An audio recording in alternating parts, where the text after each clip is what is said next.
Coucou Noël.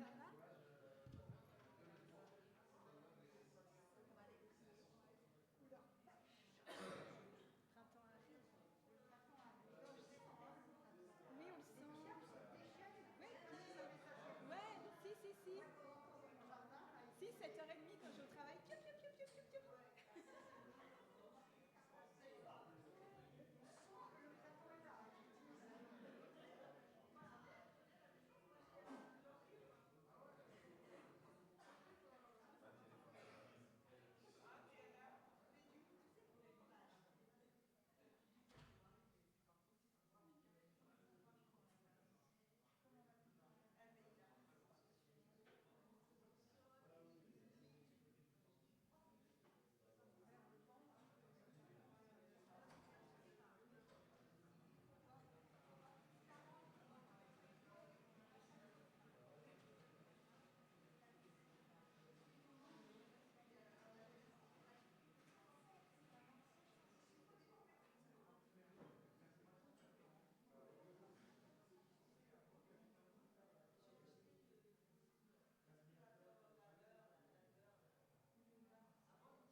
Béni soit le nom et le règne de Dieu, le Père, le Fils et le Saint-Esprit en ce dimanche 8 février 2026, mais aussi jusque dans l'éternité, frères et sœurs. C'est une grande joie de pouvoir être avec vous ce matin.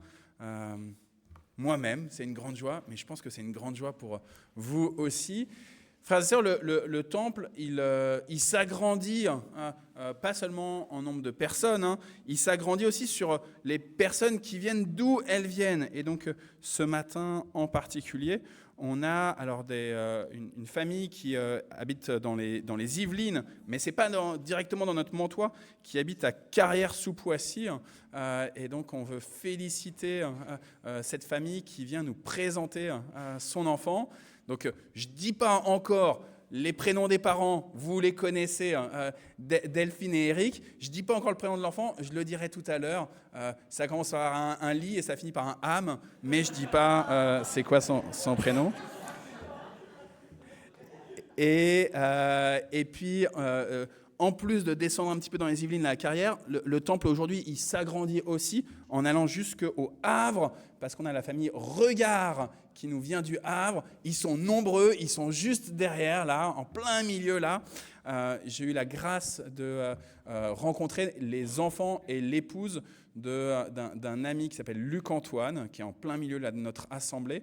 Je ne connaissais pas son épouse et ses enfants. Tu es obligé de te lever, du coup, Luc Antoine. Je ne connaissais pas son épouse. Aurélie, du coup, tu es obligé aussi de te lever. Et puis les enfants, je vous laisse aussi vous lever, comme ça tout le monde vous repère. Voilà. On est heureux que vous ayez fait un long trajet pour venir du Havre.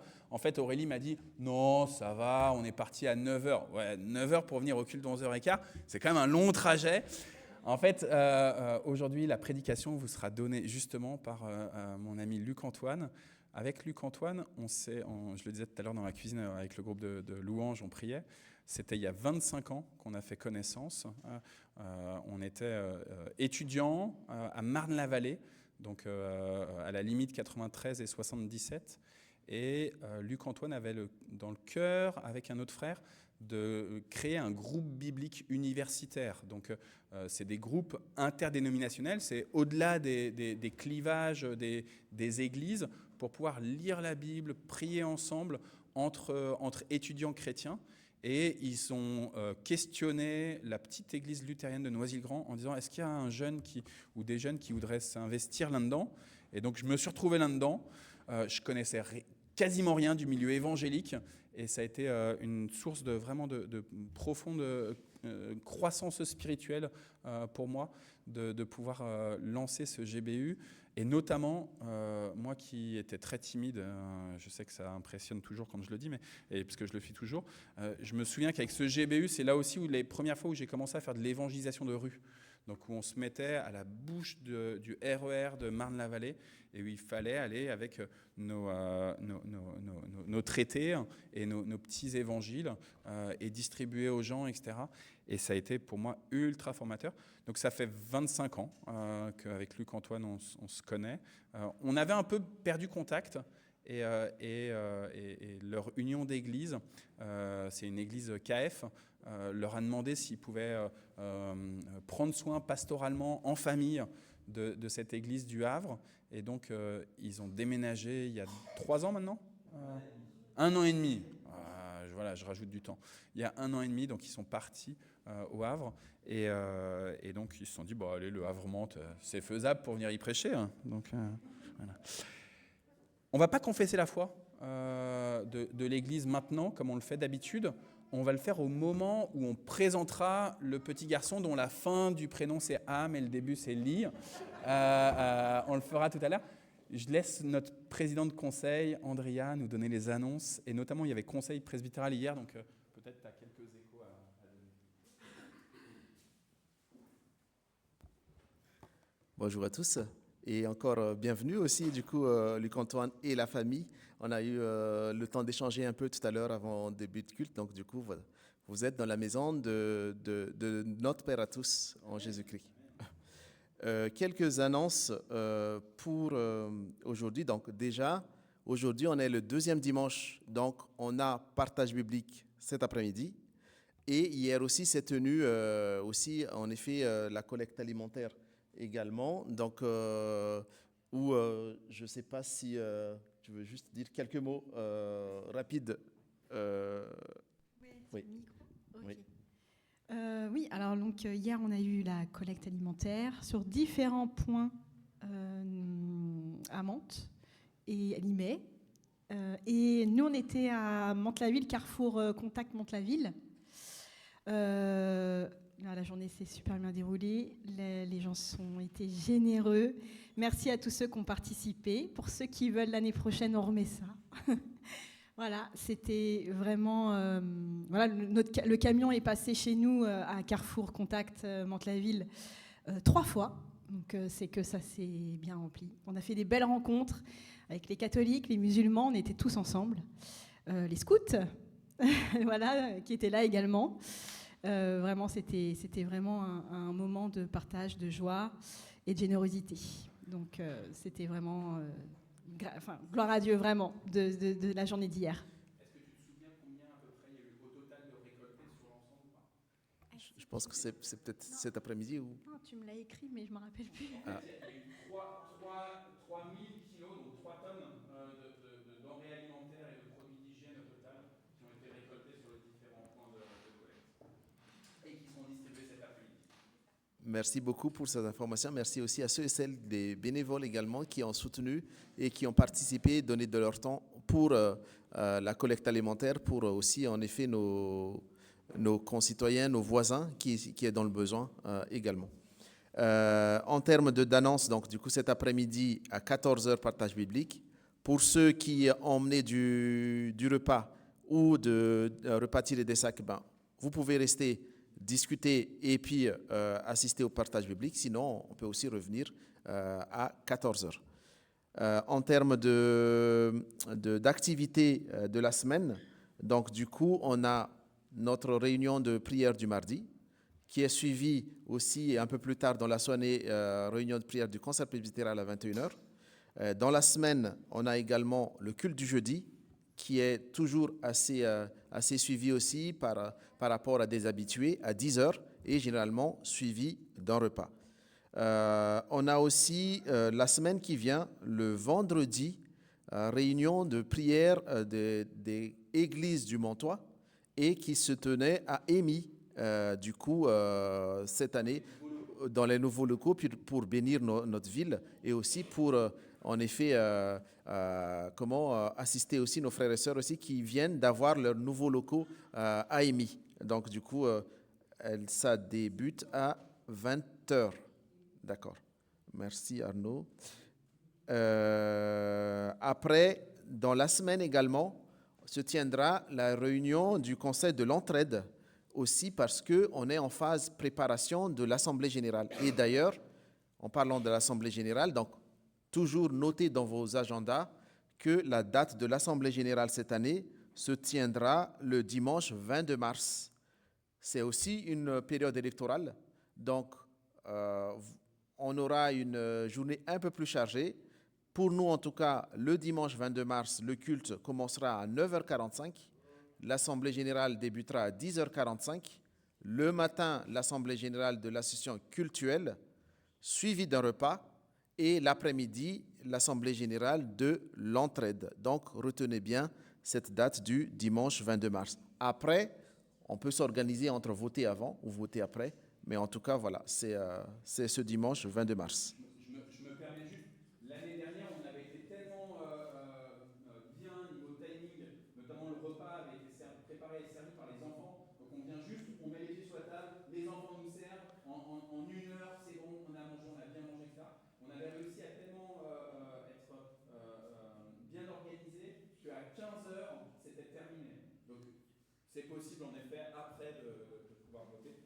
N'ayez pas de stress, vous pourrez voter pour votre maire.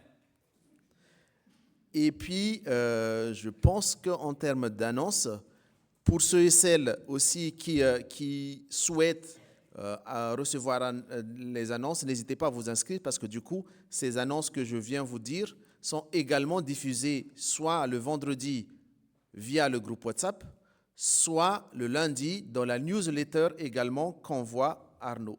Donc voilà. Et sinon,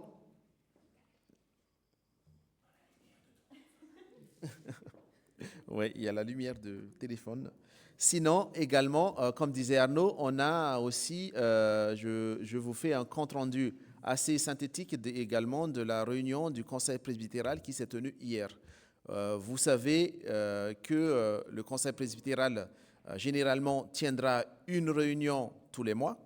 Et du coup, pour le mois de février, c'était hier, notamment aussi parce qu'on est en préparation de l'Assemblée générale qui va arriver le 22 mars. Donc, hier, du coup, comme d'habitude, on a commencé par une méditation sur le thème de la confiance à Dieu et aussi, voilà, par rapport à l'Église, notamment de Philadelphie. Donc, du coup, l'écho à la lettre aux différentes églises dans l'Apocalypse, et notamment celle de Philadelphie. Et après cela, pendant la réunion du Conseil presbytéral, on a eu 2 invités.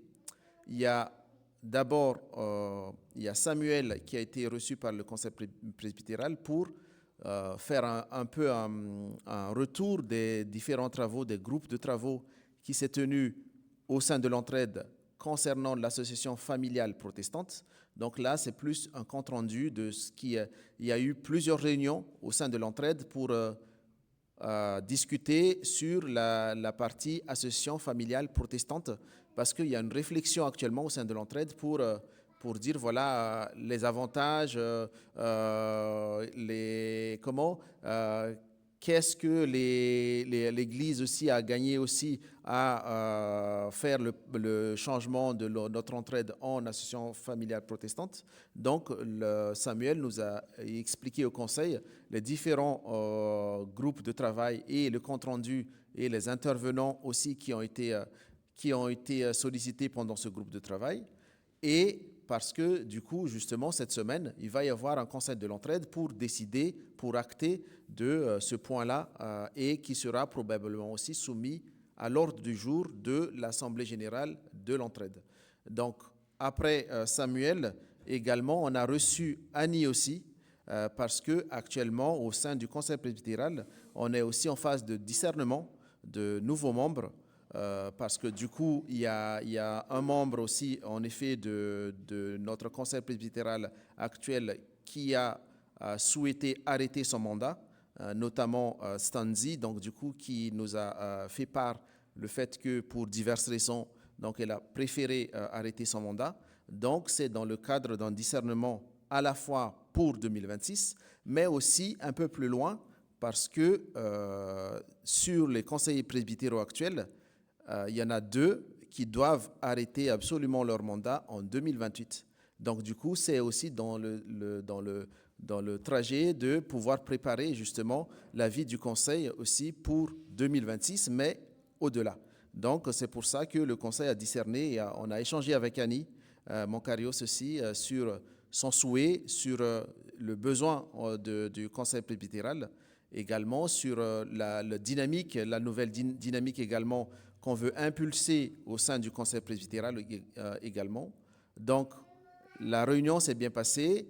Il y aura forcément du changement en termes de fonctionnement, mais on vous le dira lors de la préparation de la convocation pour l'Assemblée générale qu'en effet, du coup, il y a un point d'élection d'un membre du Conseil presbytéral lors de cet AG de 22 mars 2026.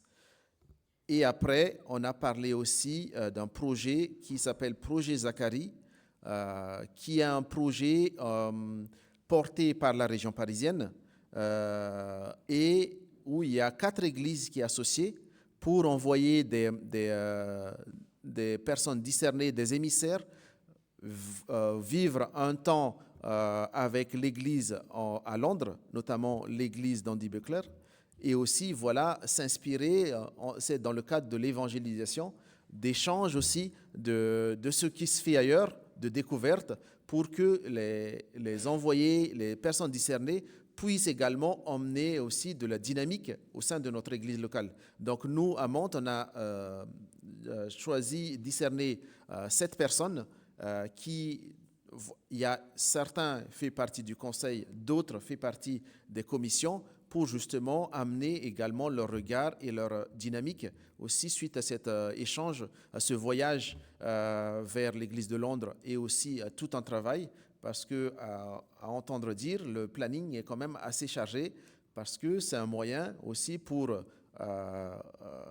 recevoir ce qui se fait de bien et également échanger entre diverses églises pour en effet amener, chacun amener aussi de regard neuf pour revitaliser notre église locale par divers moyens, par rapport à divers talents que chacun a, mais en tout cas c'est dans le but en effet de pouvoir amener de l'évangélisation, continuer en tant qu'église missionnaire au sein de notre paroisse à Mantes. Donc ce projet va se dérouler sur la fin de semaine du mois de février. La date exacte, c'est du 25 février peut-être. Il y a une partie vers le mois de mars.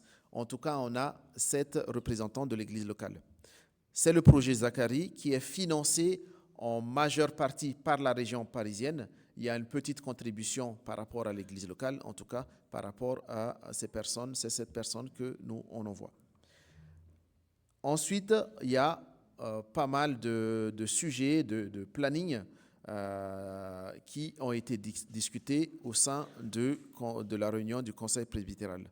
Donc, notamment en termes de projet chaise, qui revient plusieurs fois. Donc là-dessus, il y a eu des modèles qui ont été commandés. Donc, on attend la livraison de ces modèles pour que vous puissiez, en effet, les tester pendant 1 mois avec les différentes caractéristiques. Et à la fin du test, du choix, il y aura un sondage qui va être fait. On choisira le modèle qu'on veut acheter pour la suite. Donc, le délai de livraison est un peu long. Donc, du coup, là, on va relancer l'entreprise cette semaine pour en espérer avoir les modèles avant notre AG ou pendant l'AG, en tout cas. Voilà en termes de sujets qui ont été discutés et voilà, ici, il y a d'autres sujets, on vous dira lors de notre prochaine réunion du Conseil presbytéral. Je me permets juste, en termes d'annonce, je suis désolé, on est un peu long. La semaine prochaine, il y a aussi les portes ouvertes du groupe scolaire protestant évangélique du Mantois, Mathurin-Cordier, dans lequel Anne-Marie est l'une des enseignantes pour les petits. C'est quoi ce groupe scolaire et c'est quoi les horaires? Et c'est quel jour exactement? C'est le samedi 14 février de 9h à 12h30 à Porcheville. Venez nous voir, venez visiter l'école et on vous parlera de ce que l'on fait. C'est une école chrétienne qui est là depuis 21 ans maintenant, ça date. Et ça va de la maternelle jusqu'à la 3e. Voilà. Donc le 14 février de 9h à 12h30, c'est juste en face de la mairie. Vous avez un parking à la mairie et nous on est juste en face. Et puis, dernière annonce. Donc, le 22 mars, vous avez bien retenu qu'il y avait l'Assemblée générale de l'association cultuelle, la 1905, de l'association d'entraide, la 1901, qu'il y avait un bon repas, on vous attend nombreux. Il se trouve aussi que le dimanche d'après, c'est le dimanche des rameaux, et que notre tradition dans cette église, c'est d'avoir ce qu'on appelle un culte participatif.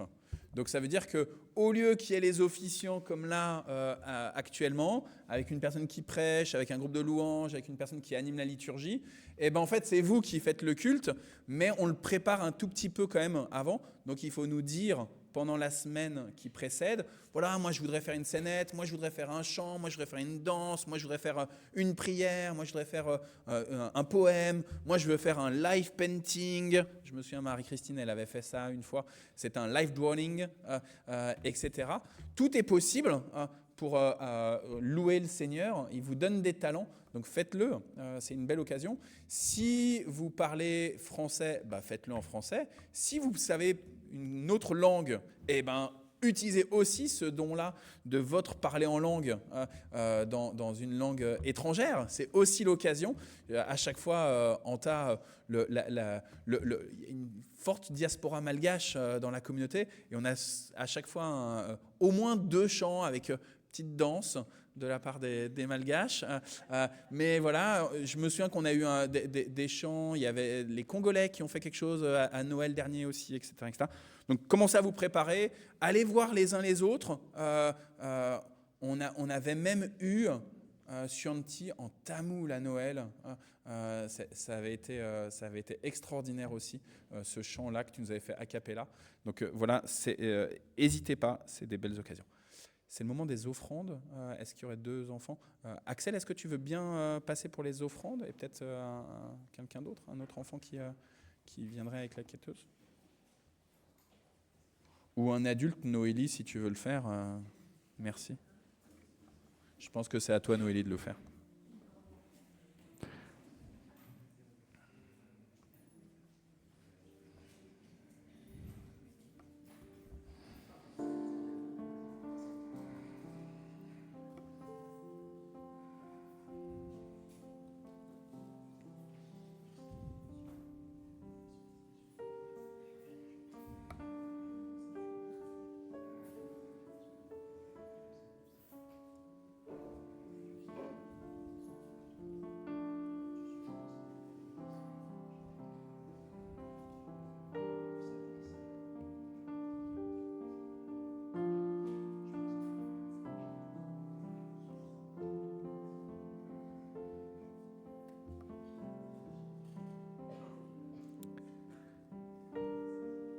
Seigneur notre Dieu, tout ce qui est dans les cieux, tout ce qui est sur la terre t'appartient.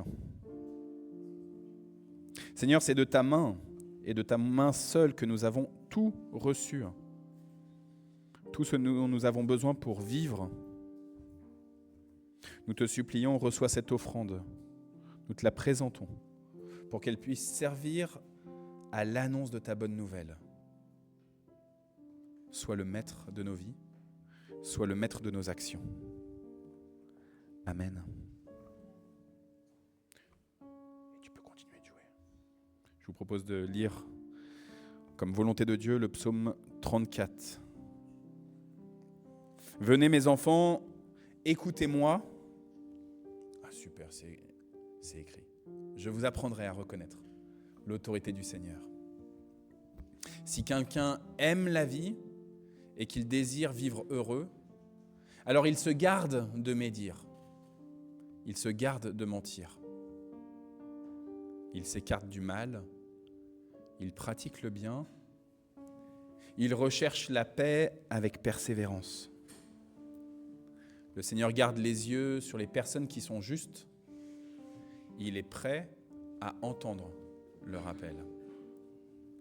Le Seigneur s'oppose à ceux qui font le mal, afin d'éliminer leur nom de la terre. Je vous propose de prier.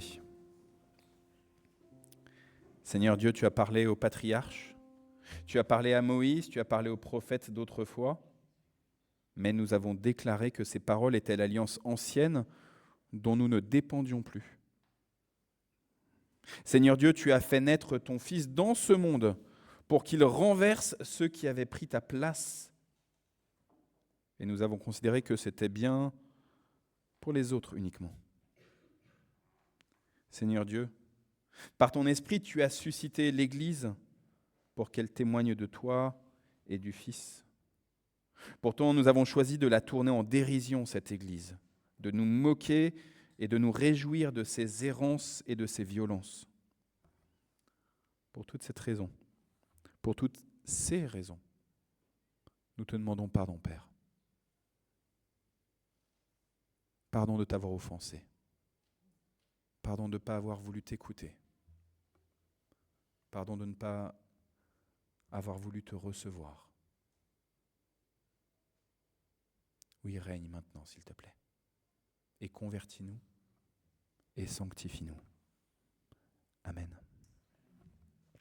Toujours dans le psaume numéro 34 qu'on vient de lire, je vous propose à la fin de ce psaume, il est dit « Dès que les justes appellent au secours, le Seigneur entend et il les délivre de toute leur détresse. Le Seigneur est proche de ceux qui ont le cœur brisé, il sauve ceux qui ont l'esprit abattu. Le Seigneur sauve la vie de ceux qui le servent. Il n'y a aucune condamnation pour vous qui trouvaient refuge en lui. Amen. Et bien, puisqu'il n'y a pas de condamnation, il n'y a pas de condamnation à se lever, il n'y a pas de condamnation à louer le Seigneur, donc louons le Seigneur, allons-y.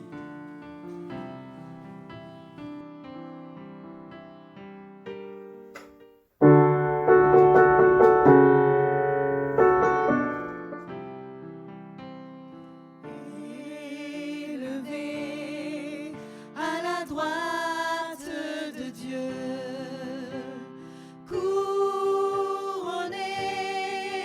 de 1000 couronnes, tu resplendis comme un soleil radieux. Les êtres crient autour de ton trône. À l'agneau de Dieu soit la gloire. À l'agneau de Dieu la victoire. À l'agneau de Dieu soit le règne pour tous les siècles. Amen. L'Esprit Saint et l'épouse fidèle disent bien, c'est leur cœur qui appelle. Viens, mon Jésus, toi l'époux bien-aimé. Tous tes élus ne cessent de chanter. À l'agneau de Dieu soit la gloire. À l'agneau de Dieu la victoire.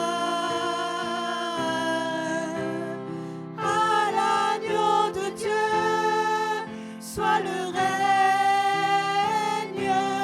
pour tous les siècles. Amen.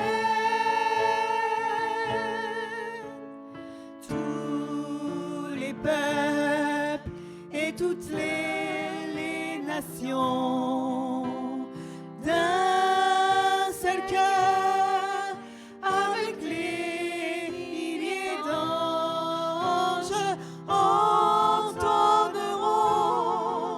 en l'honneur de son nom ce chant de gloire avec force et louange. À l'agneau de Dieu soit la gloire. À l'agneau de Dieu la victoire. À l'agneau de Dieu soit le règne pour tous les siècles. Amen. À l'agneau de Dieu. À l'agneau de Dieu soit la gloire. À l'agneau de Dieu la victoire. À l'agneau de Dieu soit le règne pour tous les siècles. Amen.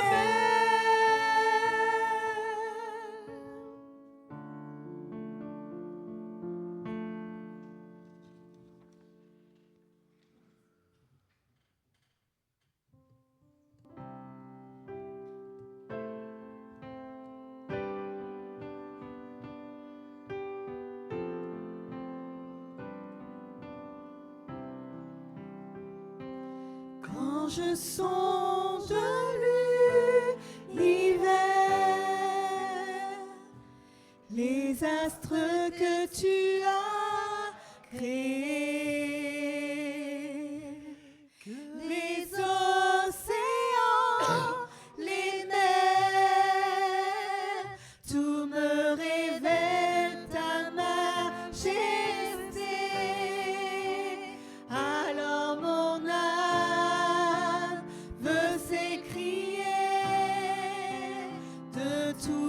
cœur, je veux chanter. Alors mon âme veut s'écrier. De tout mon cœur, je veux chanter. Oh Dieu, tu es infiniment grand, éternel puissant, roi majestueux. Oh Dieu, tu es infiniment grand, éternel puissant, roi majestueux.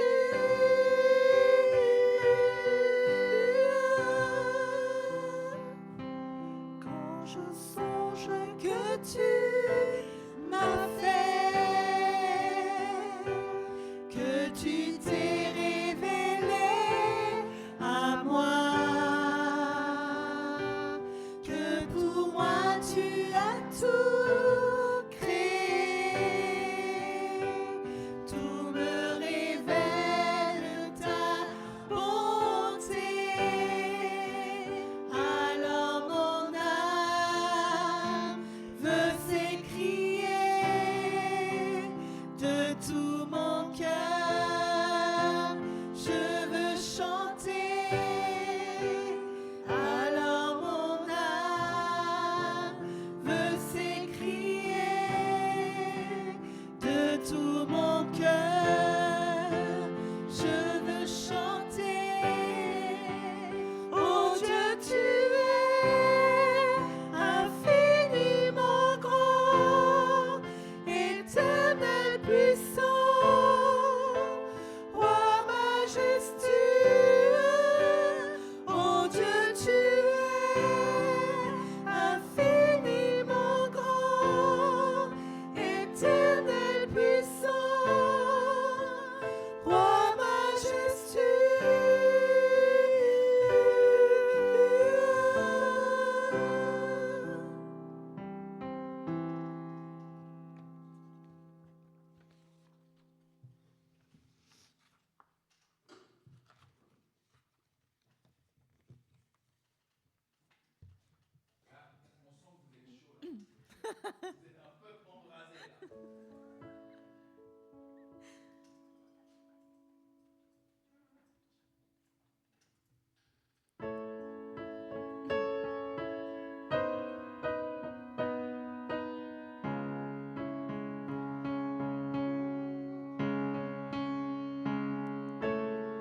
Oui, nous voulons être un peuple embrasé, l'église que ton cœur attend. Viens briser nos chaînes, détruis notre orgueil. Seigneur, fais-le maintenant. Oui, nous voulons être un peuple embrasé, l'église que ton cœur attend. Viens briser nos chaînes, détruis notre orgueil. Seigneur, fais-le maintenant. Notre Père plein de bonté, nos cœurs à toi s'abandonnent. Dans ce monde que tu as tant aimé, Seigneur, voici nos couronnes. Esprit de Dieu,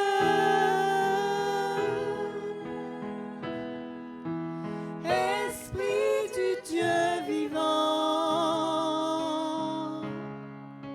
souffle du nord, souffle du sud, souffle de l'est, souffle de l'ouest, Esprit de Dieu,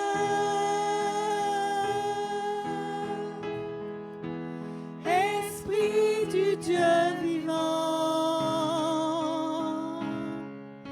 souffle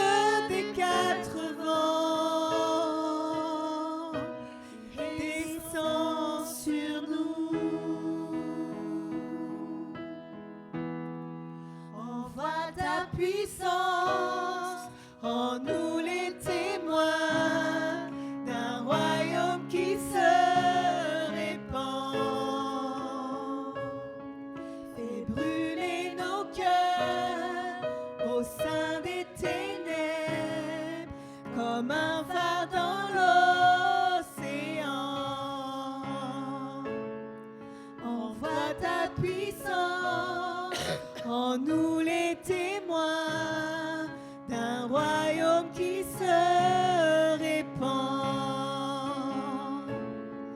Fais brûler nos cœurs au sein des ténèbres comme un phare dans l'océan.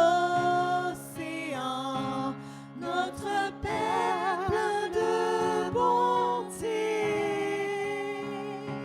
Dieu de tendresse et de grâce, pour ce monde que tu as tant aimé, fais briller sur nous ta face, Esprit de Dieu.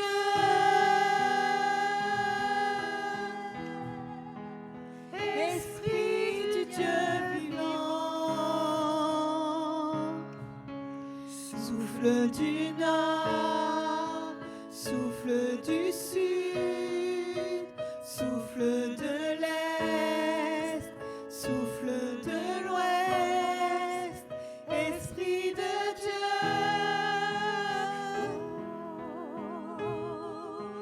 Esprit du Dieu vivant, souffle des quatre vents et descend sur nous.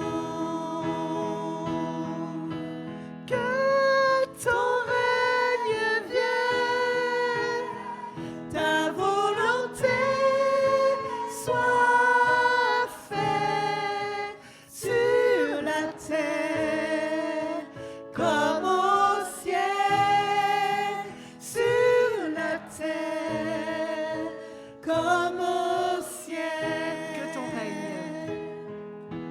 Que ton règne vienne, ta volonté soit faite sur la terre comme au ciel, sur la terre comme au ciel.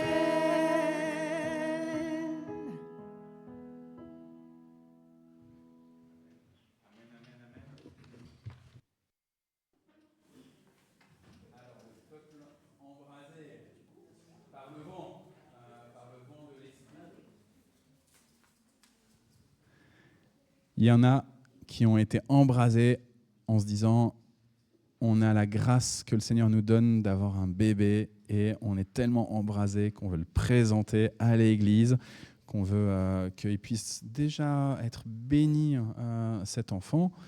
Donc Delphine, Eric et aussi Axel, si vous voulez bien venir avec Liam devant, comme ça on va tous vous voir.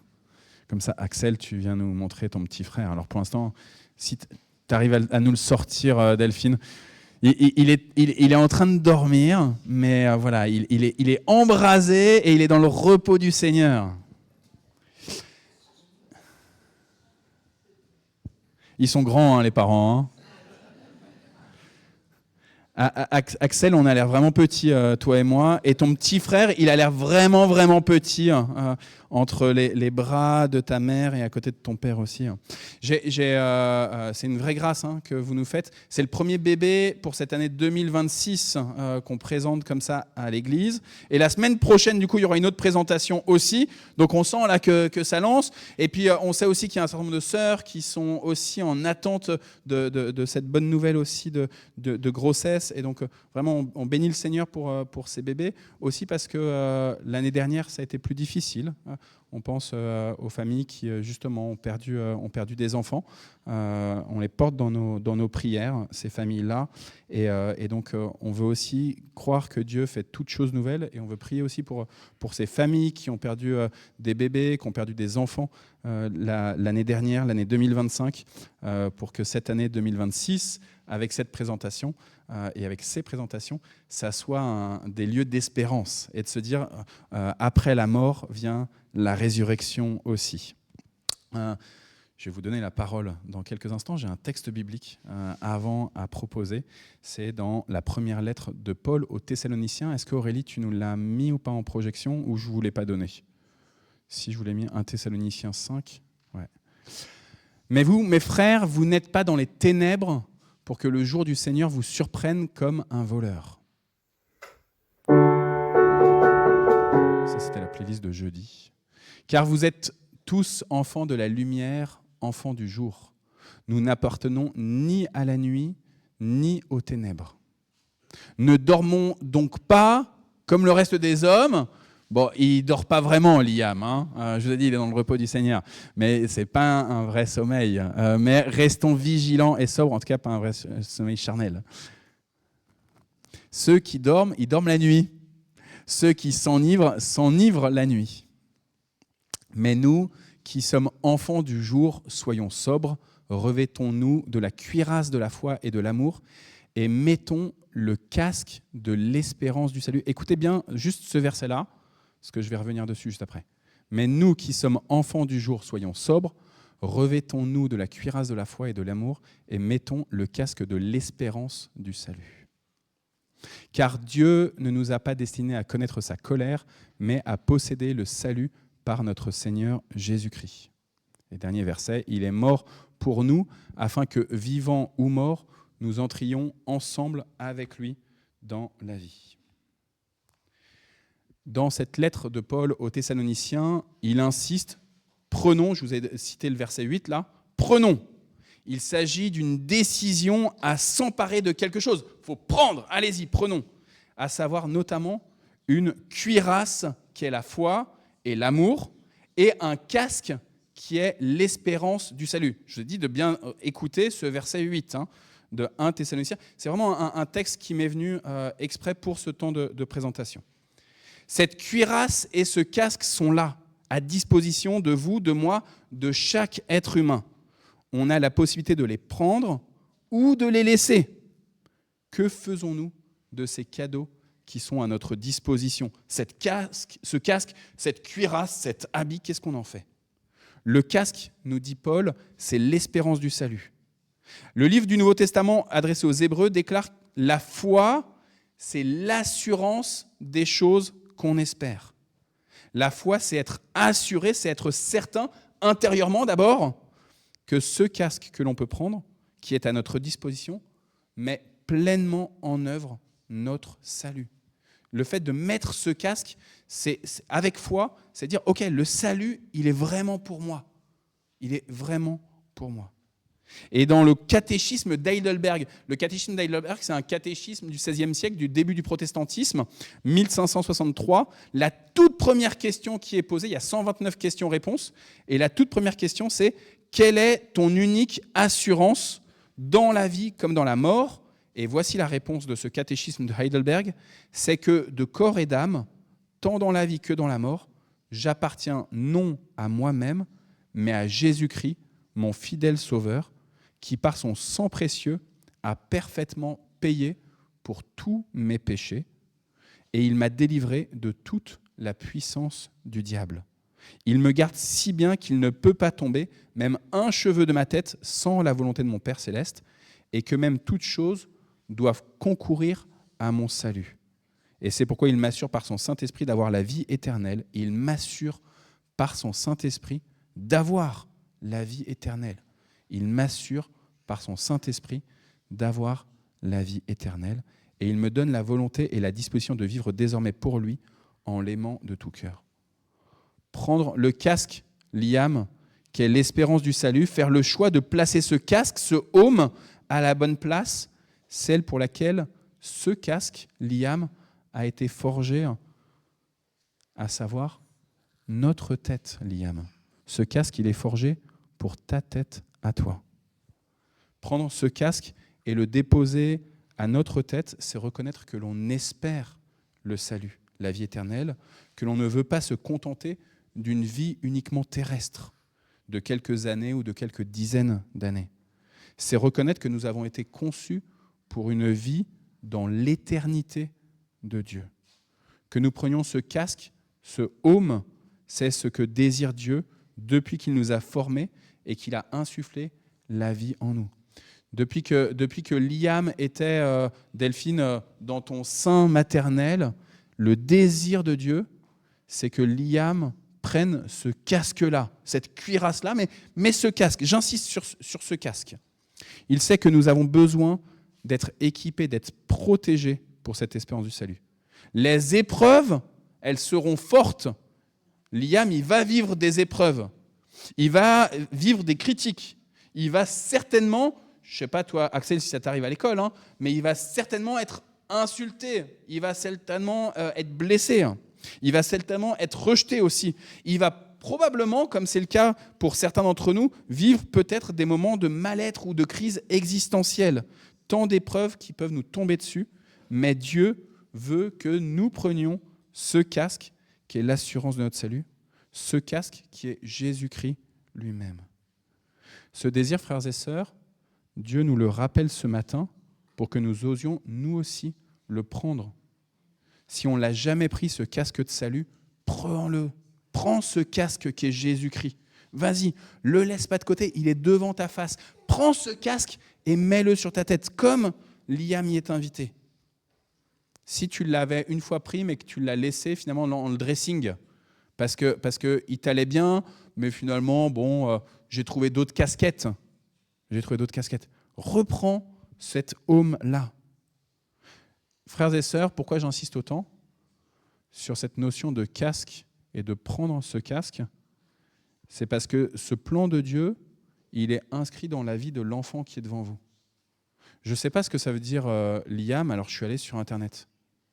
J'ai découvert que Liam, c'est le diminutif de William, ou de Guillaume aussi. C'est le même prénom. William, c'est composé de 2 éléments. Tu voulais le dire tout à l'heure, Eric. C'est composé du mot volonté et du mot casque, du mot protection. Le casque du salut, il l'a dans son identité. Tu vas nous le dire tout à l'heure, tu vas nous le redire en nous le présentant. Aujourd'hui, devant notre assemblée et porté par celle-ci, en ce 8 février 2026, nous voulons exprimer notre reconnaissance et affirmer Dieu a désiré Liam pour ce monde, pour sa famille biologique, pour sa famille spirituelle.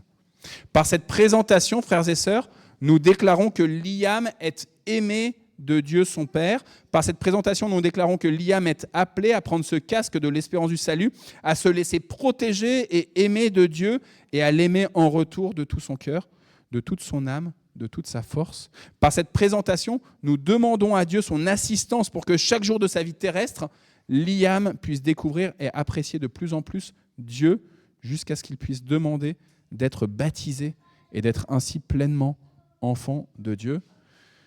Eric, je pense que je t'ai un peu grillé sur des choses à dire. Je te laisse la parole. Non, mais pas forcément. Pas forcément. Déjà, merci à vous tous. Et je me souviens de la première fois où j'ai mis pied en fait, dans cette communauté. Tout de suite, je me suis senti chez moi. Et depuis, je ne suis pas parti. Et je pense que par la grâce de Dieu, je continuerai à être dans cette communauté. Avant, j'habitais Mantes. Maintenant, j'ai déménagé avec ma compagne. C'était plus facile avec Axel quand vous étiez au CGR. Oui. Mais Dieu nous fait la grâce d'être toujours parmi vous. Et ça, c'est une bénédiction. Voilà. Moi, je n'ai pas grand-chose à dire. Je pense que tu as tout dit, Arnaud. J'ai préparé juste un petit texte et c'est Axel qui va nous le lire. Voilà, tout simplement. Voilà. Axel, on a hâte.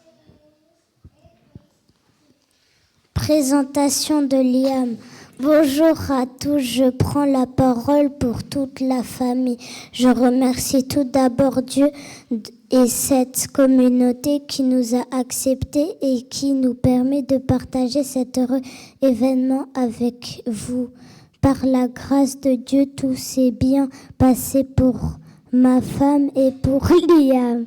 Nous remercions Liam de nous avoir choisis comme famille pour grandir et s'épanouir à nos côtés. Je prie le Seigneur de nous donner la force à l'aider à grandir.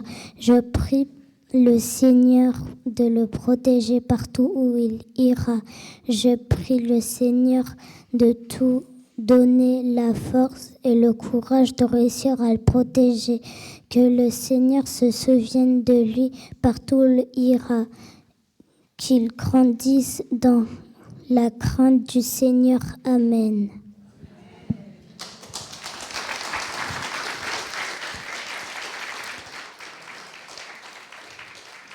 Et je pense, Axel, que tu apprendras à Liam à lire parce que tu lis très, très, très, très bien aussi.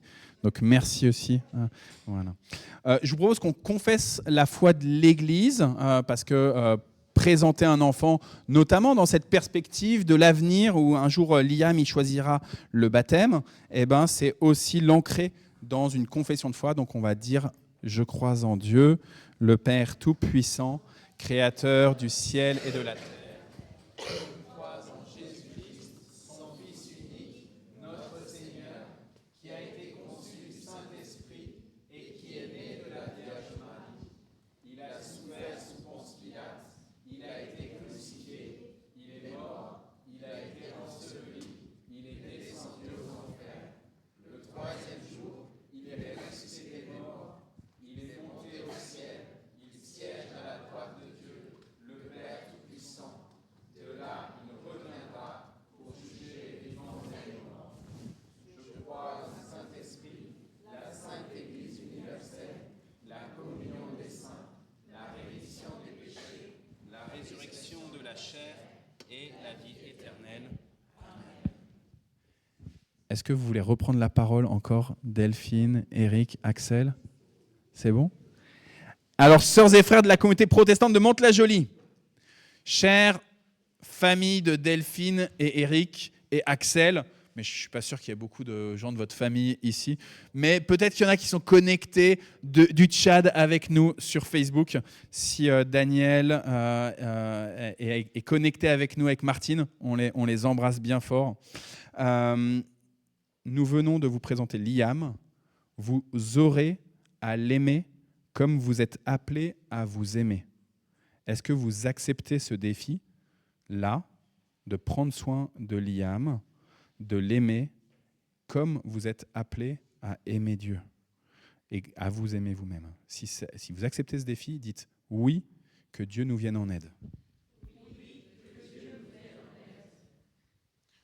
Vous devrez, avec Eric, avec Delphine, avec Axel, attendez, je reprends, hop, élever Liam afin qu'il découvre en Jésus un grand frère, en Dieu un Père et en l'Esprit Saint un soutien. Est-ce que vous l'acceptez? Si c'est le cas, dites à nouveau oui et que Dieu nous vienne en aide. Vous devrez également soutenir Delphine et Eric dans leur autorité parentale et dans l'influence qu'ils exerceront ensemble envers Liam.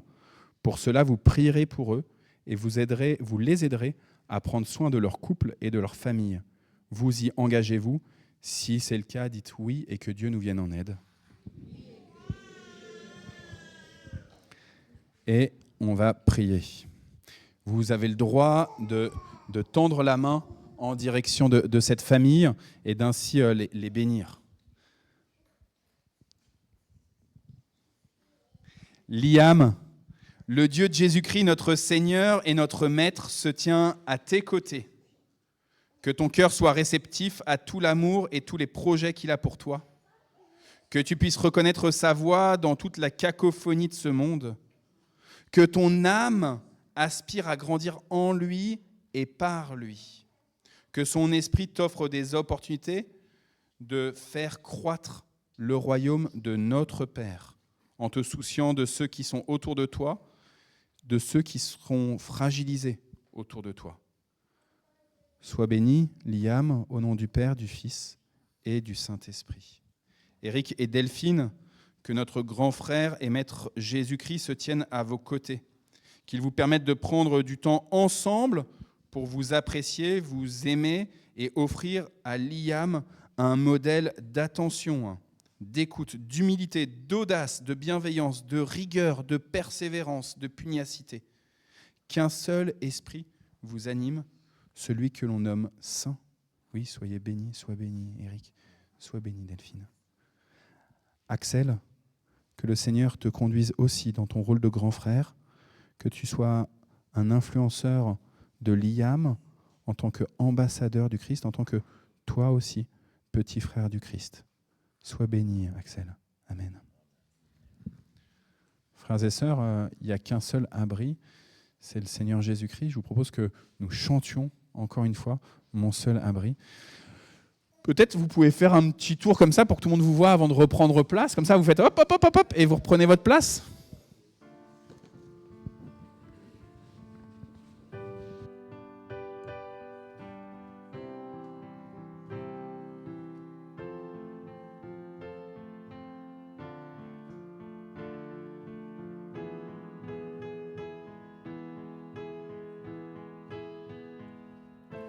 Mon seul abri, c'est toi. Toujours mon cœur te chantera, car tu me délivres. Et chaque fois que j'ai peur, je m'appuie sur toi. Je m'appuie sur toi. Et dans ma faiblesse, le Seigneur me rend fort. Mon seul abri, c'est toi. Toujours mon cœur te chantera, car tu me délivres. Et chaque fois que j'ai peur, je m'appuie sur toi. Mon seul abri, je m'appuie sur toi. Toujours mon cœur te chantera, car tu me délivres. Et chaque fois que j'ai peur, je m'appuie sur toi. Mon seul abri, je m'appuie sur toi. Toujours mon cœur te chantera, car tu me délivres. Et le jeu fort, je m'appuie sur toi. Mon seul abri, c'est toi. Toujours mon cœur te chantera, car tu me délivres. Et chaque fois que j'ai peur, je m'appuie sur toi.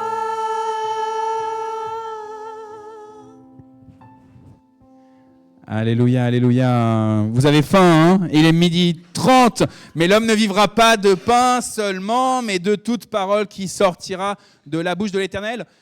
Tu as raison, Isabelle. Les enfants qui veulent, vous pouvez aller avec Vaina. Je pense que Mathieu, il a envie de rester au culte pour une fois. Non, je sais pas, Mathieu, tu fais comme tu veux. Il a envie de rester. Il veut entendre Luc-Antoine. Et je pense que les enfants, à mon avis, comme vous avez certainement faim, il y a des petites choses que vous allez pouvoir grignoter un petit peu. Pour les autres, eh ben, d'abord la nourriture spirituelle. Est-ce que tu veux ce micro-là ou est-ce que tu veux te mettre là? C'est comme tu veux. Oui, bon, je Tu es libre. Merci. Bonjour à chacun. C'est une joie de partager ces moments avec vous. Alors, on n'a pas vraiment le privilège de se connaître pour la plupart, mais voilà, moi je suis vraiment très heureux qu'on partage ces moments et merci pour votre accueil. Alors, c'était magnifique aussi je passe juste après, de voir Liam et sa famille. C'est vraiment, c'est très beau. Alors, Arnaud a présenté en quelques mots comment on a fait connaissance. Je ne vais pas trop revenir dessus, sinon que moi j'ai beaucoup apprécié, il y a 25 ans de ça, de faire connaissance avec Arnaud et les moments qu'on a pu vivre ensemble comme étudiants. Et aussi, on a beaucoup apprécié, ils sont venus nous voir donc, le 30 novembre au Havre, et l'église a été bénie. Voilà, c'était une joie, et je suis heureux de pouvoir, on est heureux de pouvoir les revoir, et voilà, c'est des belles rencontres que le Seigneur prépare. Alors, Arnaud m'a proposé comme message de parler. Alors, il y a une question, je crois, de fève qui est dure à avaler, c'est ça? Voilà. Et alors, et là, il y a question de l'argent. Donc, il devait y avoir un rapport. Voilà. Mais j'ai pas cherché d'aller beaucoup plus loin cette question. Quand on s'est connus avec Arnaud, à l'époque, j'étais étudiant et je préparais donc des études dans l'aide au développement économique.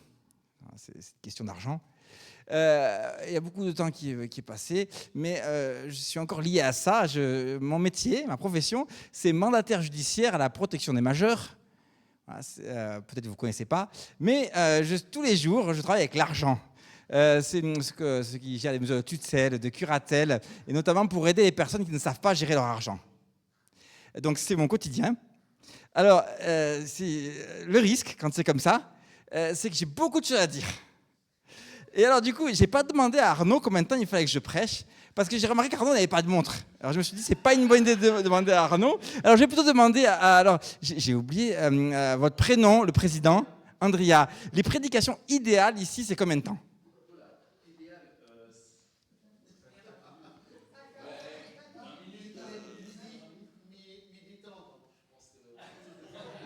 Donc pas trop long.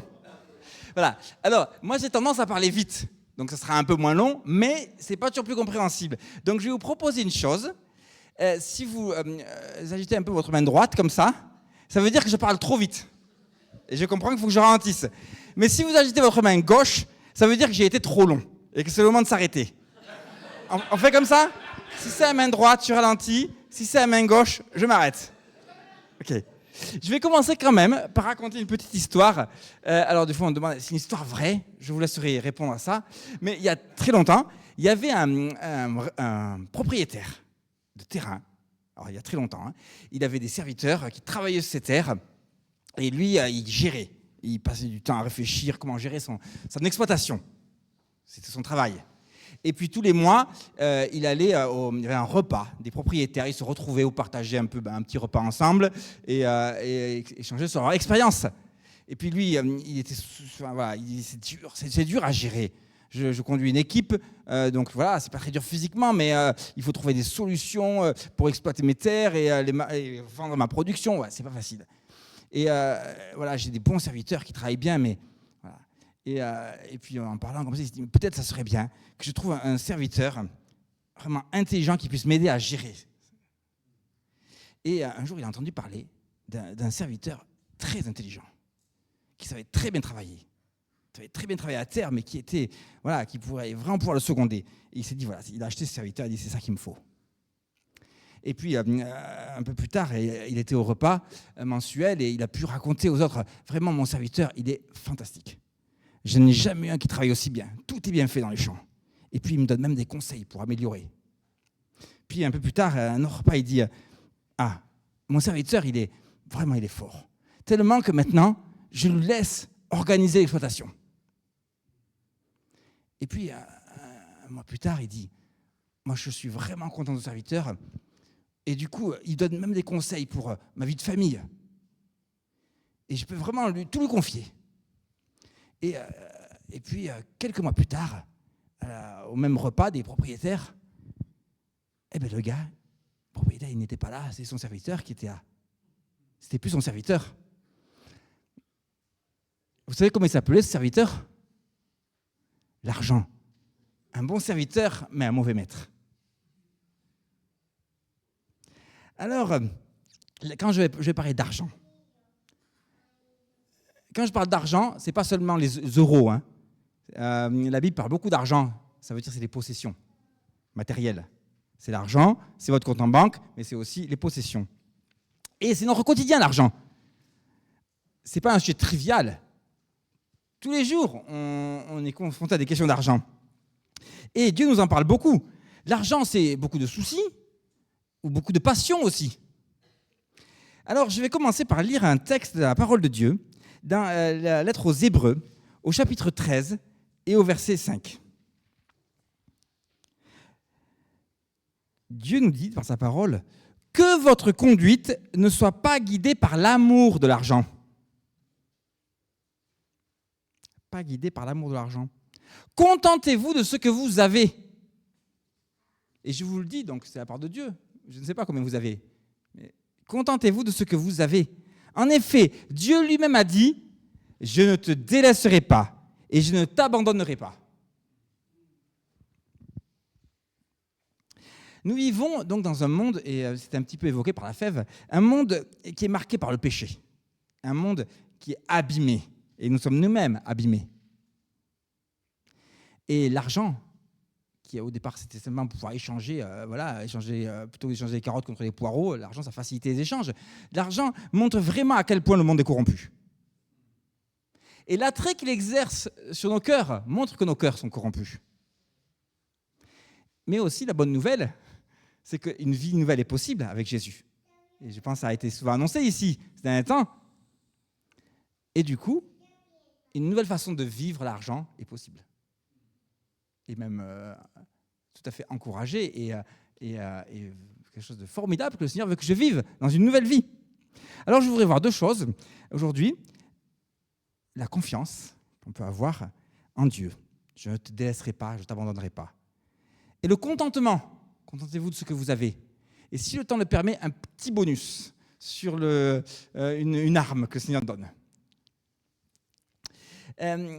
Alors, je vais commencer par, je vais lire, pas besoin d'afficher, hein, mais raconter surtout, puis lire un petit peu dans le deuxième livre des rois. Est-ce que vous connaissez le prophète Élisée ?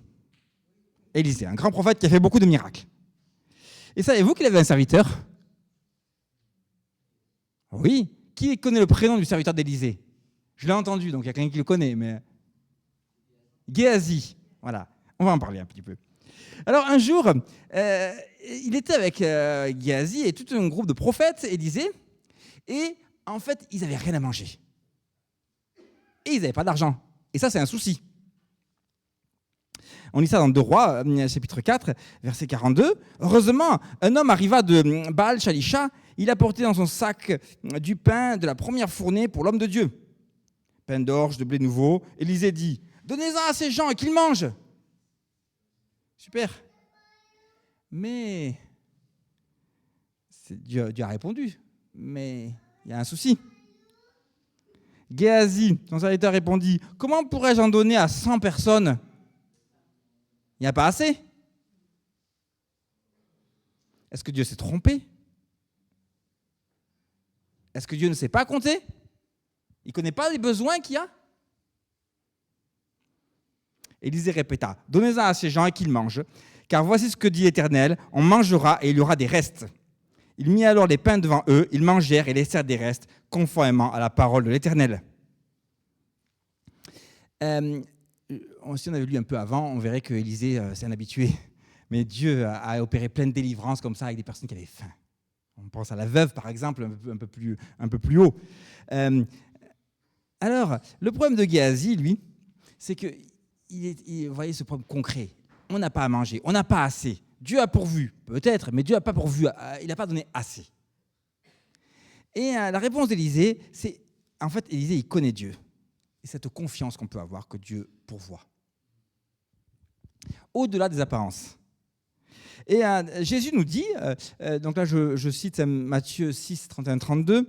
Matthieu 6, lisez-le, hein, c'est un chapitre qui parle beaucoup de ces problématiques. Ne vous inquiétez donc pas et ne dites pas que mangerons-nous, que boirons-nous, avec quoi nous habillerons-nous, comment est-ce que je vais payer mon loyer ou rembourser mon crédit. En effet, tout cela sont les membres des autres peuples qui le recherchent. Votre Père céleste sait que vous en avez besoin. Notre Père connaît nos besoins. Alors, Liam, je n'ai pas l'impression qu'il se fait beaucoup de soucis. Mais il a un grand frère, il est parti de l'autre côté, mais j'ai pas l'impression, il s'est fait peut-être des soucis un peu à l'école, mais j'ai pas l'impression qu'il se fait beaucoup de soucis pour savoir s'il va manger à la fin de la journée, si les parents vont pouvoir faire les courses et acheter à manger. Parce qu'en fait, il a des parents, et il se dit, mais mes parents, ils s'occupent de moi. Et en fait, il se contente de manger son repas. Et nous, on a un père qui est riche, un père qui est puissant, un père qui est bon, qui nous aime et qui s'occupe de nous. Et en fait, ce à quoi nous invite Jésus, c'est à connaître notre Père, connaître Dieu, pour comprendre qu'il veut s'occuper de nous. Et ainsi ne pas porter des fardeaux, des soucis concernant notre situation matérielle et concernant l'argent. Alors oui, c'est facile à dire. Et plus c'est facile à dire quand ça va bien. C'est facile à dire, mais c'est une discipline à choisir. En fait, on se dit, moi je veux connaître Dieu. Et si on connaît Dieu, on apprend qu'il prend soin de nous. Et c'est une discipline. Mon cœur me dit, inquiète-toi, tu n'as pas assez sur ton compte en banque. Et Dieu dit, ne vous inquiétez de rien. Donc c'est un choix qu'il y a à faire. Moi, je me prêche aussi à moi-même, hein. Mais nous, on a eu des temps, il n'y a pas très longtemps, qui étaient un peu plus compliqués au niveau financier que ce qu'on avait vécu par le passé. Et c'est vrai que on regarde la situation, on ne comprend pas. Pourquoi le Seigneur permet... Alors nous, on a eu un souci, quand on a déménagé, on n'arrivait pas à vendre notre maison, qui était à Vichy. Et c'est bizarre. Pourquoi on a fini par la vendre entre guillemets, hein, mais enfin pas très cher, mais ça a mis plus d'1 an. Et pendant ce temps, on avait un crédit relais. Je ne sais pas s'il y en a qui ont déjà eu ça, c'est pas bien. Hein. Mais ça nous fait du souci. On se dit, mais en fait, Dieu, il ne sait pas qu'en fait, on a besoin de pouvoir vendre notre maison. Ben, Dieu, il sait. Et en fait, on n'a pas manqué de rien. On s'est fait du souci, j'ai envie de dire quelque part, pour rien. On a besoin d'apprendre à faire confiance à Dieu. Alors, on va retenir ça, sur ce point. Dieu lui-même a dit, je ne te délaisserai pas et je ne t'abandonnerai pas. Alors, si c'est Dieu qui l'a dit, je crois qu'on peut apprendre la confiance. C'est un apprentissage et dans lequel le Seigneur veut nous faire progresser. Mais lié à ça, il y a le contentement. Ne pas aimer l'argent. Que votre conduite ne soit pas guidée par l'amour de l'argent, contentez-vous de ce que vous avez. C'est bizarre, cette lettre, elle est générale, elle est écrite à plein de gens, et il y a des gens qui ont des millions sur leur compte en banque, et des gens qui n'ont rien. Et le Seigneur, il dit, mais contentez-vous de ce que vous avez. Est-ce qu'il ne pourrait pas faire un truc, une exhortation différenciée ? Parce que l'argent, j'ai dit, on dit que c'est un bon serviteur, je ne sais pas. C'est un mauvais maître, c'est sûr.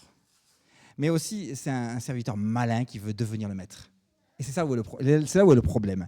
Et c'est une idole puissante. Alors quand je dis que l'argent est une idole puissante, peut-être vous n'êtes pas des adorateurs de l'argent en tant que tel, mais l'attrait des possessions matérielles. Peut-être vous rêvez d'un compte en banque avec 1 million dessus. Mais peut-être ce n'est pas ça dont vous rêvez. Peut-être vous rêvez d'une maison juste 2 fois plus grande que la vôtre. Ou peut-être vous rêvez d'une belle voiture. Je ne sais pas. Mais voilà, c'est un peu après la même chose. Je lis un autre texte par rapport à ça dans la première épître à Timothée, chapitre 6, versets 6 à 10. Je vais pas mal lire la parole de Dieu qui a beaucoup d'instructions à nous communiquer sur l'argent. C'est des textes assez simples qui parlent d'eux-mêmes. La piété, donc la relation avec Dieu, connaître Jésus, est une grande source de profit quand on se contente de ce qu'on a. Autrement dit, on est heureux de marcher avec Jésus si on est content de sa situation. En effet, nous n'avons rien apporté dans le monde et il est évident que nous ne pouvons rien en apporter. Si donc nous avons de la nourriture et des vêtements, cela nous suffira. Quant à ceux qui veulent s'enrichir, là il n'est pas dit quant aux riches. Non, c'est pas ça. Quant à ceux qui veulent s'enrichir, ça se passe dans le cœur en fait le problème. Quant à ceux qui veulent s'enrichir, ils tombent dans la tentation, dans un piège, dans une foule de désirs stupides et nuisibles qui plongent les hommes dans la ruine et provoquent leur perte. L'amour de l'argent est en effet à la racine de tous les maux. Vous connaissez, je suis sûr, ça se dit dans le langage courant. Mais l'amour de l'argent est à la racine de tous les maux. En s'y livrant, certains se sont égarés loin de la foi et se sont infligés eux-mêmes bien des tourments. Alors on dit parfois dans le monde, l'argent ne fait pas le bonheur, mais il y contribue. Et je vous le dis, c'est un mensonge. C'est un mensonge. L'argent ne fait pas le bonheur et il n'y contribue pas puisque c'est Dieu lui-même qui le dit. Et je crois qu'il faut vraiment, oui, et puis se nourrir de la parole de Dieu pour comprendre comment Dieu pense et non pas se nourrir des dictons du monde. Voilà. Parce que si je vous pose la question, quel est le revenu idéal ? Pour être bien, combien il faut gagner? Je suis sûr que vous apporterez des réponses différentes. Mais en quelque sorte, la même réponse, l'idéal comme revenu, c'est un peu plus que ce que je gagne actuellement. Et bien là, c'est un mensonge, en fait. Parce que Dieu dit que l'idéal, c'est ce que vous gagnez actuellement. Vous voyez la différence? Et ça fait une grande différence dans le cœur. Qu'est-ce qui nous manque? Qu'est-ce que c'est qui nous fait rêver? Qu'on ne peut pas acquérir et qui nous rendrait heureux? Et aimer l'argent, ça n'a rien à voir avec être riche ou être pauvre. Hein. Les riches n'aiment pas forcément plus d'argent que les pauvres et le contraire non plus.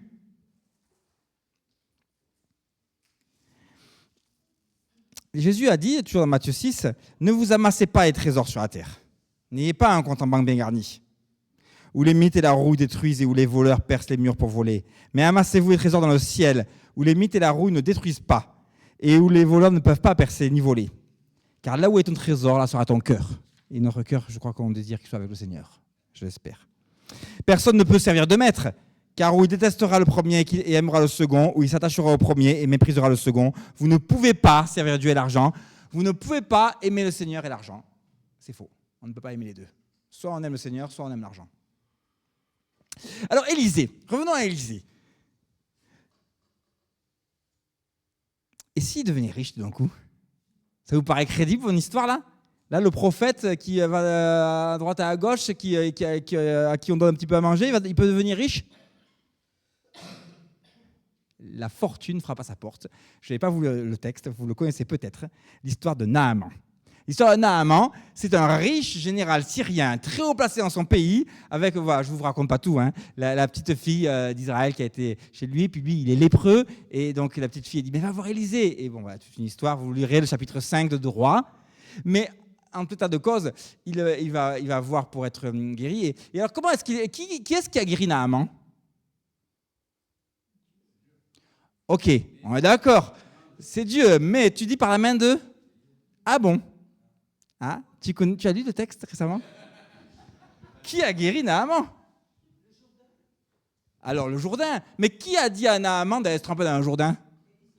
Élisée, vraiment? C'est Géasi qui a dit ça à Naaman. Élisée, il n'a même pas voulu se déranger. Il a dit, hé Géasi, va dire à ce Naaman là d'aller se plonger dans dans le Jourdain. Et Géasi, lui, le serviteur, il y est allé, il a parlé face à face au grand général, il lui a dit ses paroles, et sur les paroles de Géasi, Naaman a été guéri. C'est quelqu'un ce Géasi quand même, vous ne trouvez pas? Et alors, qu'est-ce qui se passe dans la suite du récit? Alors, je lis dans 2 Rois 5, un petit peu. Géasi, le serviteur d'Élisée, l'homme de Dieu. Alors, je précise, la fortune sourit à Élisée, enfin. Parce que du coup, Naaman est guéri. Et Naaman a énormément de fortune. Il a amené son argent pour récompenser. Et là, énormément d'or, d'argent, et voilà, énormément de richesses sont là. Et Naaman se dit, je vais les donner à Élisée en récompense. Et Élisée, qu'est-ce qu'il dit? Ah, il se dit, l'argent ne fait pas le bonheur, mais ça y contribue. Peut-être si j'avais de l'argent, je pourrais mieux nourrir les gens autour de moi, je pourrais donner. Il s'est dit ça, Élisée? Vous connaissez le récit? Il a dit, non, va-t'en, je n'ai pas besoin de ton argent. Je n'ai pas besoin. Élisée, il connaissait Dieu, ça lui suffisait. Et Géasi se dit en lui-même, mon maître a ménagé Naaman, ce Syrien, en n'acceptant pas de prendre ce qu'il avait apporté.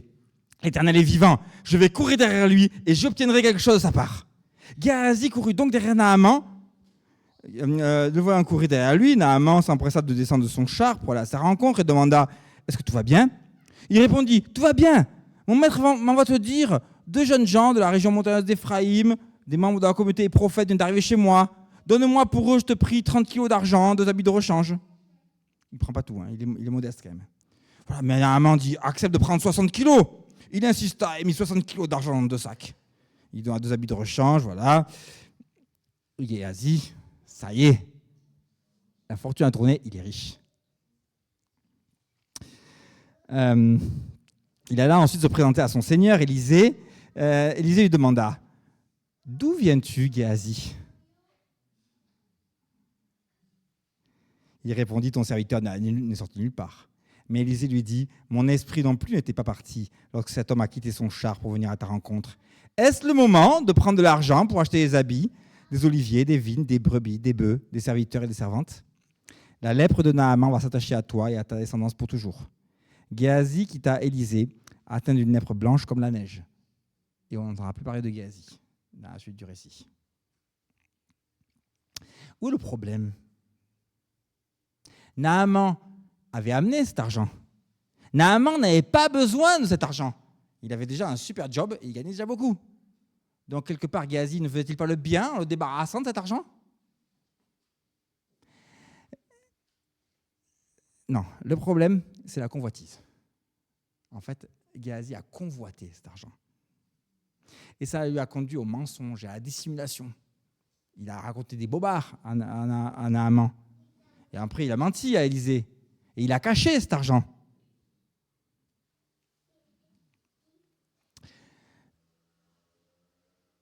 Dans son cœur, l'argent avait déjà fait des dégâts considérables, en fait.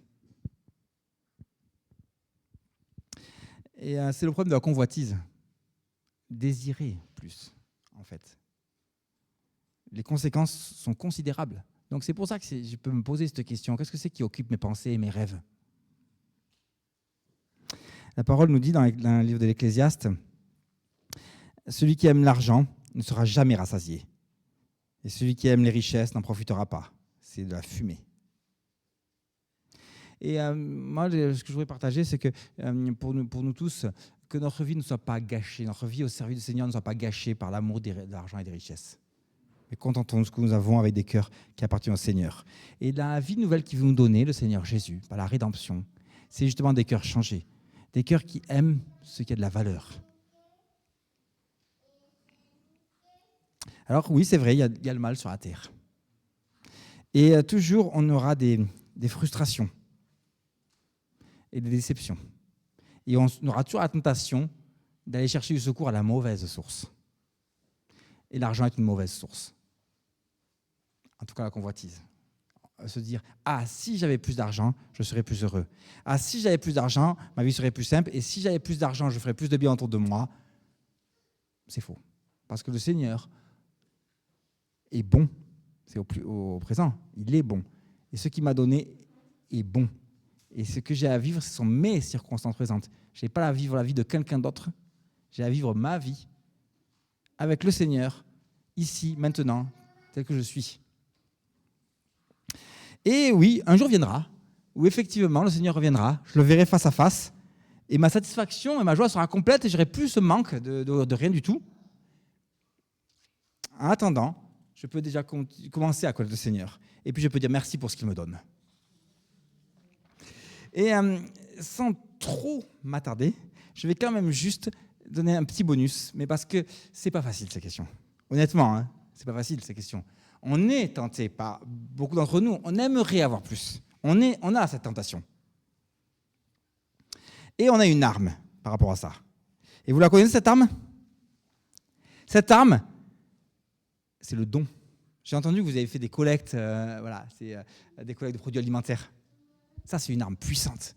Une arme puissante contre la convoitise et contre le mammon de l'argent. Le don. Dans le texte que j'ai lu, dans la première à Timothée, chapitre 6, que vous pourrez relire tranquillement, il est écrit « Aux riches de ce monde, ordonne de ne pas être orgueilleux, de ne pas mettre leur espérance dans des richesses incertaines, mais dans le Dieu qui nous donne tout avec abondance pour que nous en jouissions. » Je fais une petite parenthèse. Dieu qui nous donne tout avec abondance pour que nous en jouissions, ça veut dire que ce que vous avez, vous n'avez pas besoin de culpabiliser parce que vous avez des choses et que peut-être vous allez manger un bon repas à midi ou peut-être vous allez aller au restaurant. Là, vous pouvez juste vous réjouir et bénir le Seigneur, sans culpabilité.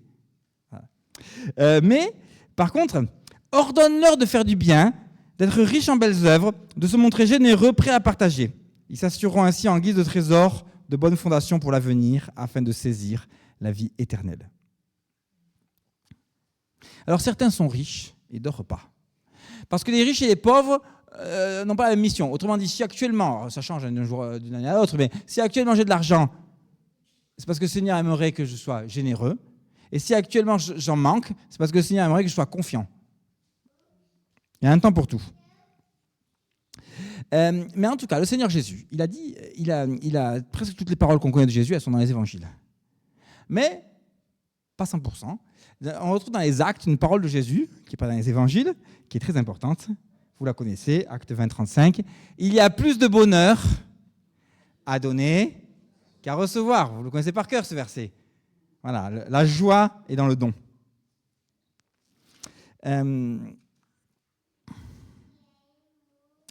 Bon, je respecte le temps, hein. Du coup, je ne vais pas m'étendre plus parce que j'aurais voulu développer sur le fait que même la beauté du don peut être gâchée en fait, hein, dans ce monde plein de péchés, avec nos mauvaises intentions parfois.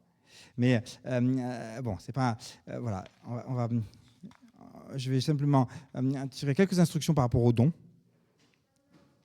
Parce que c'est vrai que j'ai des questions à me poser. Pourquoi je donne pas? Et en fait, j'ai pensé à Ananias et Saphira, je ne sais pas si vous les connaissez, des personnes qui ont été hyper généreuses. En fait, elles ont même vendu leur patrimoine, et la moitié de l'argent, elles l'ont donné à l'église. Est-ce qu'il y en a parmi vous dans votre communauté qui font ça? C'est super généreux. Et vous savez, qu'est-ce qui leur est arrivé? Ils sont morts. Parce que le Seigneur ne voulait pas qu'ils donnent autant? Parce qu'il y a des mauvaises façons de donner, en fait. Et parce que, voilà, j'ai dit, le péché abîme tout. Dans nos cœurs, des fois, on donne de la mauvaise façon.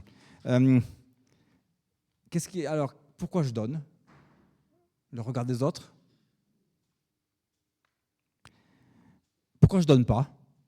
Pourquoi je donne peu? Est-ce que j'ai peur de manquer? Voilà. C'est simplement pour se dire, il y a des questions à se poser sur notre façon de donner. Mais en tout cas, on est invité à donner parce que c'est là où on trouve la joie du don. Mais en fait, parce que Jésus, il restaure la beauté du don. Il nous donne cette possibilité de bénir parce que nous donnons. Alors là, je ne vais pas lire ces textes que je vous invite à lire chez vous. Tranquillement, vous pouvez noter 2 Corinthiens, un devoir maison. 2 Corinthiens, chapitre 8 et chapitre 9. Deuxième lettre aux Corinthiens, chapitre 8, chapitre 9. Vous avez plein d'instructions pratiques sur comment donner, et je vous les résume en 1 minute. Mais vous le lirez attentivement. C'est des textes magnifiques où on voit que Jésus nous donne une vie nouvelle et il restaure notre façon de donner. Et les Corinthiens, ce qu'on peut retenir, hein, c'est d'abord comment donner. Mais d'abord se donner soi-même au Seigneur. Voilà, c'est par ça qu'il commence. Et après, quand je me suis donné au Seigneur, c'est facile de donner. Suivons l'exemple de Jésus. Lui qui était riche et qui a vécu dans la pauvreté afin que nous fussions enrichis. Et en fait, concrètement, comment faire? Commencer aujourd'hui avec le peu d'argent que j'ai. Parce que si je me dis, quand j'aurai plus d'argent, je commencerai à donner, je ne commencerai pas à donner. Pas besoin d'être riche pour commencer. On commence avec ce qu'on a maintenant. Et puis ensuite, voilà, dans ce texte, il est également dit de donner avec joie. Et non pas ça va me manquer ce que je donne. Ou alors qu'est-ce que je suis généreux. Non, donner avec joie pour le Seigneur. Pas avec mauvaise conscience. Sans jugement envers les autres. Avec générosité, simplement. Je vais m'arrêter là. Pour conclure, simplement, l'argent, c'est à la fois un outil du quotidien. Tous les jours, on est confronté à ça. Mais c'est aussi un des dieux de ce monde. Et ce n'est pas anodin, l'argent, les richesses. Pas du tout. Et on n'est pas plus fort que les autres. Et on est tous en danger, d'une certaine manière. Alors, c'est quelque chose qu'il faut vivre avec le Seigneur. Ça fait partie des choses qui sont marquées, qui ne sont pas mauvaises en elles-mêmes, mais marquées par le péché. Mais pour retenir ce que j'ai dit, c'est qu'on peut retenir la confiance à avoir en Dieu, notre Père. On a un Père qui est bon et qui prend soin de nous. Et le contentement. Le Seigneur m'a donné ce dont j'ai besoin aujourd'hui. Et aujourd'hui, je peux bénir le Seigneur. Je n'ai pas besoin de convoiter plus. Je n'ai pas besoin de vouloir d'avoir autant d'argent que mon voisin. On a une arme face à ce problème. Si vous êtes en danger d'être séduit par l'argent, alors la générosité est une arme. Mettez-vous à donner. Et vous verrez que voilà, ça permet au Seigneur de remplir votre cœur de joie et vous aurez moins envie de posséder plus. Et je relis une dernière fois ce verset. Que votre conduite ne soit pas guidée par l'amour de l'argent. Contentez-vous de ce que vous avez. En effet, le Seigneur, Dieu lui-même a dit, je ne te délaisserai pas et je ne t'abandonnerai pas. À Jésus soit la gloire aussi dans ma gestion de mon argent. Tout est par lui et pour lui. Je vais juste prier pour terminer. Mais notre Dieu, on est heureux d'avoir pu se retrouver ce matin, d'avoir pu te louer, d'avoir pu vivre la communauté. Et notre Dieu, merci pour ta parole qui nous instruit. Et tu vois que la semaine, une nouvelle semaine qui va commencer avec le travail, avec les factures à payer, avec l'argent à gérer. Et en vérité, notre Dieu, on a besoin de toi. On a besoin de toi pour vivre cela. On désire te laisser nos fardeaux financiers et te faire confiance. On désire ne pas être plein de convoitises, mais être reconnaissant de ce que tu nous donnes. On désire être généreux. On voudrait te ressembler, Seigneur Jésus.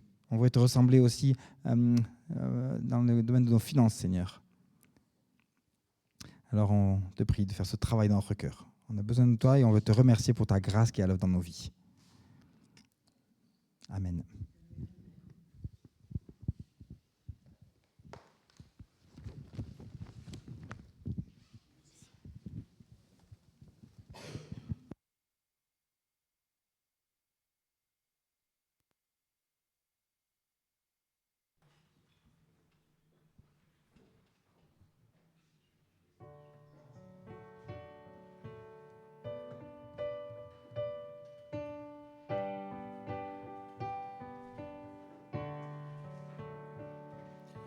Je te donne mon cœur, il ne m'appartient plus. Ce que j'ai de meilleur, tout est pour toi, Jésus. Un parfum de valeur sur moi est répandu. C'est l'offrande de mon cœur. Je suis à toi, Jésus. Prends mon âme, prends mon cœur. Je te donne tout. Prends ma vie, me voici, je te donne tout. Mon cœur est à toi, tout à toi. Mon cœur est à toi. Tout à toi.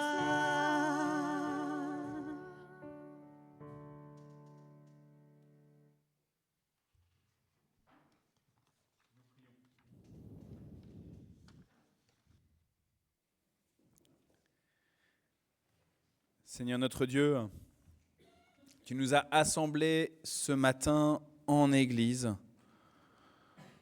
pour nous nourrir, pour nous donner ce dont nous avions besoin pour aujourd'hui, mais probablement aussi pour le reste de notre existence.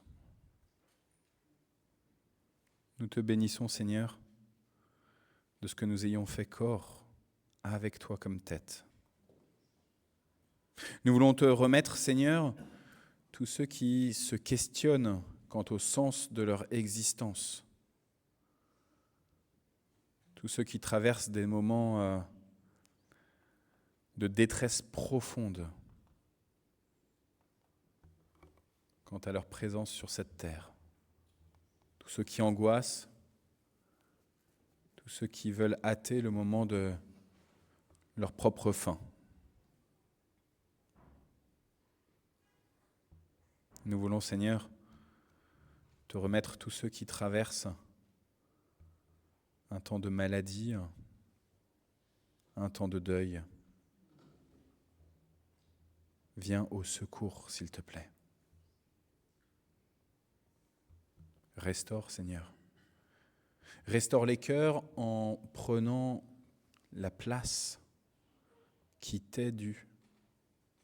Nous voulons te remettre en particulier ce matin Liam. Nous l'avons présenté, c'était un moment de joie, Seigneur. Mais tout à l'heure, il va partir avec ses parents et son grand frère. Et puis, pendant la nuit, il y a des moments où il sera juste lui, avec toi. Fortifie-le en sagesse et en stature, comme tu as fait grandir ton Fils Jésus-Christ lors de l'incarnation. Nous voulons te remettre tous ceux qui se questionnent quant à leur identité de chrétien, quant au baptême. Donne, Seigneur, à toutes ces personnes-là des témoins de ce que c'est que être, se reconnaître comme enfant de Dieu. Nous te prions, Seigneur, oui, pour le témoignage de l'Église. Trop souvent, Seigneur, l'Église, elle a été un mauvais témoin. Mais nous croyons que tu peux la restaurer, cette Église. Et tu peux l'utiliser pour faire de toutes les nations tes disciples. Alors nous te prions, Seigneur, pour toutes les églises au-delà des institutions humaines. En particulier, nous voulons te remettre cette église EMI qui inaugurait ses locaux pour la toute première fois en culte ce matin même. Seigneur, nous te confions cette communauté qui est au Havre. Et donc Aurélie, Luc-Antoine s'occupent.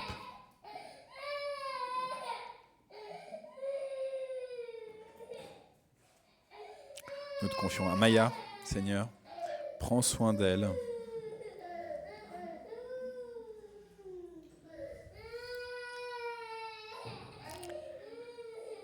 Nous te remettons, Seigneur, les femmes et les hommes qui s'investissent dans le monde en ton nom. Nous te remettons ceux qui veulent se soucier de ce monde par humanisme. Rejoins-les.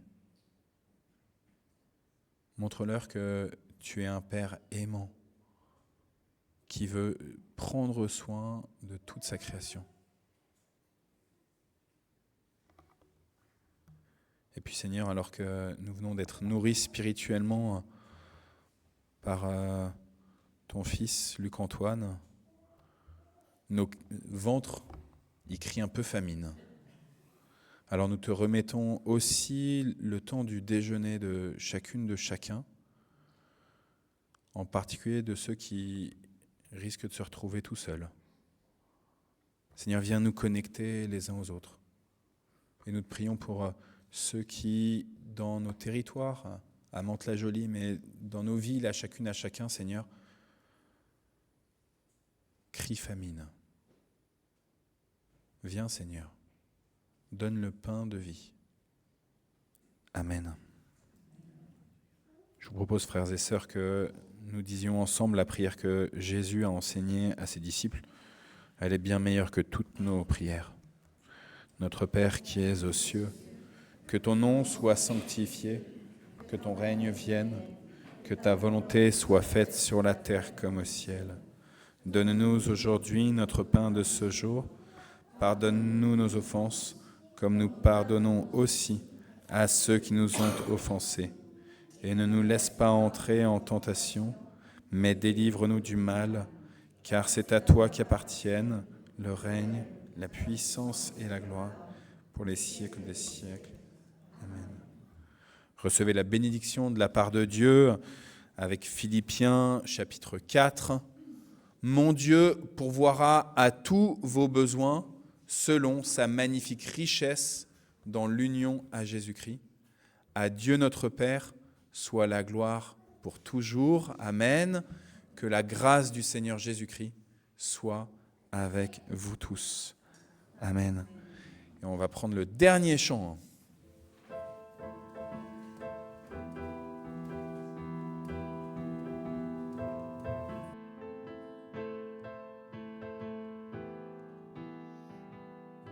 Car ta bonté vaut mieux que la vie, car ta bonté vaut mieux que la vie. Mes lèvres célèbrent tes louanges, j'élèverai les mains en ton nom. Mes lèvres célèbrent tes louanges, j'élèverai les mains en ton nom. La la la la la la la. La la la la la la la. La la la la la la la. La la la la la la la. Car ta bonté vaut mieux que la vie. Car ta bonté vaut mieux que la vie. Mes lèvres célèbrent tes louanges, je lèverai mes mains en ton nom. Mes lèvres célèbrent tes louanges, j'élèverai les mains en ton nom. La la la la la la la. La la la la la la la. La la la la la la la. La la la la la la la. Bon dimanche et belle semaine à tous.